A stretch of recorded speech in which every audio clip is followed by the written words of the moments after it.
having a marriage, a relationship, and expecting a child.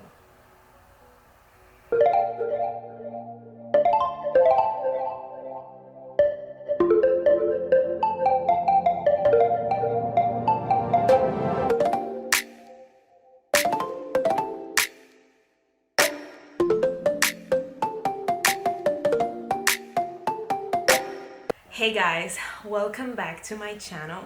So today I have my husband Josh with me.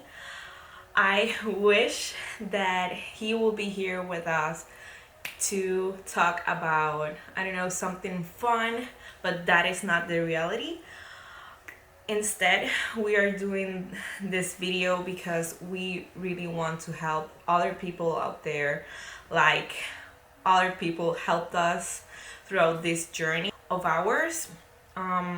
It was a difficult one, and he found so many videos in YouTube that helped us and encouraged us and made us be more hopeful. So I hope this helped anyone out there, because it's not a fun experience and it's something really hard. And yeah, he really was my rock the whole entire time. I will probably going to cry multiple times because it was really hard. But let's get into it, okay? Of course, by the title, you already know that we had a positive result for a Down syndrome test. The first one that they always do to you tells you if your baby has. It's a high risk of developing Down syndrome. Exactly. He knows better the terms than I do. So, I have like a guideline here in my phone on when we got the news and what happened in between.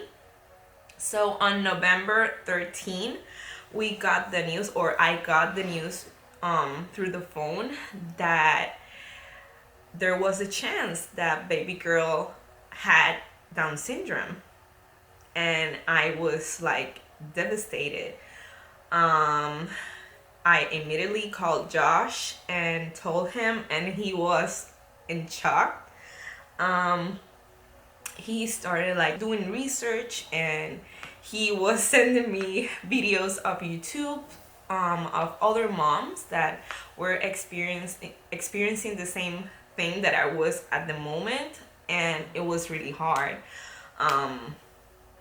For me, the hardest part of all of that was that this world is already hard for normal people.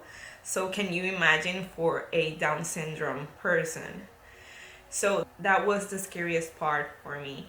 I don't know about you, honey. I mean, I was shocked in the beginning. I remember I received a call, and I didn't know anything about it. So first of all, you don't want that to happen to you. It's a pretty nasty call. So I immediately reassured that everything's going to be fine. And then I'm a type of person that likes to do research. So I try to go online, see what the test was, see their margins of false positives, how accurate the positives could be. And I found a lot of information on it.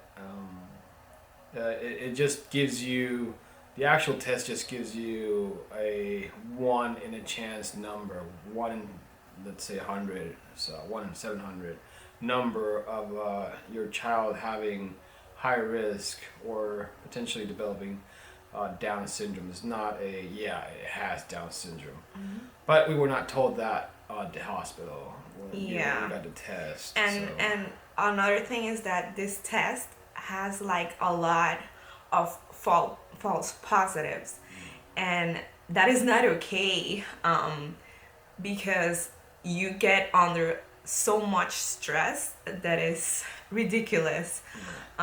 The thing that helped me at that time was that I got the news on a Wednesday, I believe that it was, And the next day or 2 days after that, my mother-in-law traveled here because we start like the whole process of moving. So we didn't told anyone. The only one that knew were us, and we didn't want to, like, it was the holidays, it was Thanksgiving. We didn't want to say anything to anyone until we knew that it was going to be positive 100%. So for me, it was like an escape a little bit, that I had people over and that we were moving and all of that. So that helped me a little bit, but that was like on my mind 100% all day. I was praying all day, all night, just thinking and hoping that everything was going to be fine.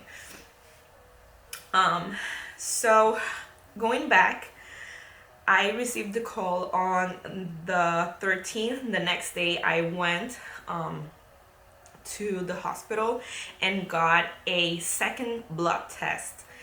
That is the non-invasive test, so you can know for sure if your baby has Down syndrome or not. The first test gives you, it's 50-50, just gives you, yeah, you have a 1 in 700 chance, 1 in 200 chance. The good thing about that first test is that if it's negative, it's negative. It's really accurate when it's negative. When it's positive, it's when you get the full ultrasound to, sure know that. Yeah, when the first one's positive, it just tells you, yeah, I mean, there's indicators that you could potentially be at high risk. It's not like, yeah, you have Down syndrome. It's just, you have indicators. And the second test is just a blood test. It just, at that point, you're further along in the pregnancy, so they're able to look at different things. It's non-invasive, and it goes hand in hand with a full anatomy ultrasound. And then, the full anatomy ultrasound looks at the back of the neck, which is an indicator that looks at the face. That's another indicator. Yeah, because in the spine and the spinal cord, there is supposed to be like a gap of fluid that is supposed to be a certain amount, and if the baby has more, so that means that the baby has Down syndrome. So we didn't have any of this information. We learned this throughout the entire experience. So when I went to do my blood work, they referred me to a specialist, and I had an appointment for December 6th to do the whole ultrasound and all of that. And I didn't had a answer until the 29th of November. So that was 2 weeks and 2 days of not knowing if my baby was going to develop Down syndrome or if she had Down syndrome. So it was hard. And when I received that call, it was amazing when they told me that she didn't have Down syndrome. I am so glad that the baby, she is coming really healthy. Everything for now looks so good. After that we got that call, we went to our appointment to do the full ultrasound, and everything looked good. And something that we discovered that we didn't knew at the moment, it was that this is like a 50% chance maybe that my placenta could develop problems on my 3rd trimester, and maybe that's why that first test came back positive, because that test comes like from the placenta, something like that they explained to us, and maybe those proteins were a little bit higher because of my placenta. And since I already had placenta abruption with my pregnancy with Alec, that is something that we have to be like vigilant about. So we know if baby girl is growing as she should and all of that. Today we had a second visit a month after, and she is looking great. We just have to wait and see if that happens on the third trimester, and if it not, thank God, everything can run smoothly, but we are just waiting on that. And another thing that I wanted to point out is that they didn't explain to us on the hospital when they called me that I was less than 1%, I believe. Yeah, we had the hospital said, like, when we asked the second, it was like, well, you got 1 in 700, which was false. It was a 1 in 100 and something. So she had like 0.9% risk of developing Down syndrome. But yeah, they didn't tell us like until we asked. Like, if you do research, sometimes it's a double-edged sword because you can find a lot of things. In this occasion, we found information when we asked our questions. There were more kind of like educated questions so that we could like get good adequate answers, and that's when we were told, yeah, you got like 1 in a 700 chance. When we get to our second appointment, which is a different area, a different place, Different hospital. We had a geneticist. She is the one that explained everything more thoroughly, and we were able to like realize it's a 1 in 100 and something chance. Yeah, but sorry to interrupt you, honey, but you have to know that when we get all of this information, we already knew that the second test came back negative. So my point here is that if you get the first test positive, you have to sit down with your OB or with your doctor and ask like all of the questions, because they are not going to tell you right away, or maybe is in our case that they are a little bit like dismissive, and you have to ask, and so you don't be like so worried like how I was or where we were without any reason. Because if we had known all of this information like firsthand from this first test, we wouldn't be so preoccupied. If you get news like that, I mean, you can just ask questions. There's no dumb question. You can ask any question to your doctor and see what they say. Sometimes it's not as bad as you think. Like in our case, it wasn't as bad as we thought it was because of that. And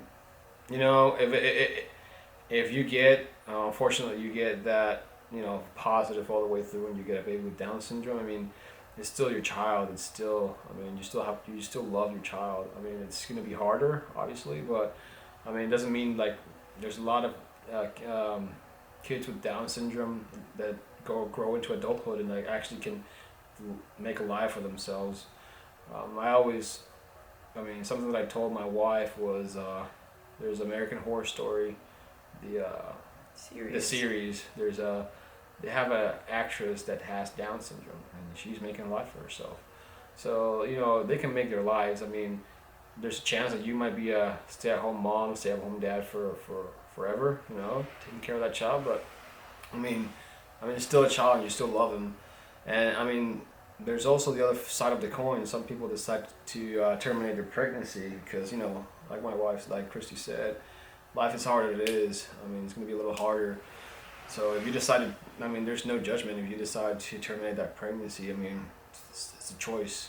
And that's something that I didn't knew at the moment, or I didn't have any kind of knowledge of that you can terminate your pregnancy if you have a baby with Down syndrome. You have until 5 months to terminate that pregnancy, and that's okay. That for me was so insane. I couldn't believe what I was reading. I don't know if it's like that everywhere, but I was like, how can you do that to a baby? It's like 5 months old. That's insane. We're really happy and really blessed that that didn't happen to us, that baby girl doesn't have Down syndrome. But if she had it, we were going to love her no matter what, and we were going to keep her, because I couldn't. There was no way that I could do that to my baby. Like, never. Yeah, I mean, yeah. Mhm. I just don't lose hope. I mean, it's until that baby's born, there's always a chance. So I would just say keep hope. I mean, that's what we did. It was harder for her because she's at the house with Alec, and that's always a reminder. For me, it was a little. I mean, I had a gut feeling that everything was going to be fine, but that's just how I am.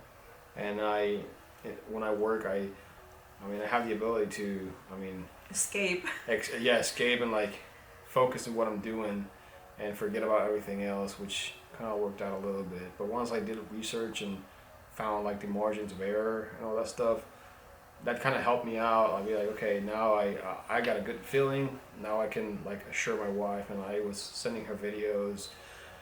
There's a YouTube video. I don't know if I don't know how this works. Maybe my wife will have a link for it or something like that. But that helped us out. And then I read the comments, and people were like, I did this test and it was negative. And even the second test that we did, even if it comes positive, you still have a margin of could be a false positive. It's more accurate, but you can still have a false positive. And then they go into a different test. They didn't go any further because our tests are pretty much saying that it's not, like there's no chance right now.